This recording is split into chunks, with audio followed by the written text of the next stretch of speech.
Hello বন্ধুরা। বন্ধুরা, জানো যে আমি দীর্ঘদিন সোলার লাইনে কাজ করেছি, সোলার সিস্টেম নিয়ে কাজ করেছি, মহারাষ্ট্রে সোলার কোম্পানিতে চাকরি করেছি।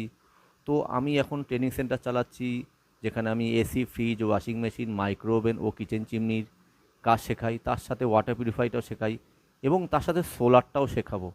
তাই যারা আমার ব্যাচে আছো তাদের তো আমি ওই 8,000 টাকার মধ্যে সোলার সিস্টেম শেখাবো, আমার এই যেগুলো আছে সেগুলো শেখাবো, তার সাথেও সোলারটা শেখাবো। বেসিকটা সোলার প্যানেল এবং ব্যাটারি দিয়ে বা চার্জ কন্ট্রোলার দিয়ে কীভাবে কানেকশান করতে হয় বা ক্যালকুলেশনটা কী করে করব, সেই সিস্টেমগুলো শেখাবো। অবশ্যই যারা শুধু সোলারের কাজ শিখতে চাও তাদের কিন্তু 2,000 টাকা দিয়ে সোলার কাজটা শিখতে হবে। 2,000 টাকা হচ্ছে আমার শুধু সোলার শিখলে। আর যদি তুমি সমস্ত কোর্স করো, এসি ফ্রিজের কাজ শেখো, তাহলে AC fridge, washing machine, micro oven ও কিচেন চিমনি এর সাথেই আমি সোলারটাও শিখিয়ে দেবো 8,000 টাকায়। আর আমার পুরনো যেসব স্টুডেন্ট আছো, যারা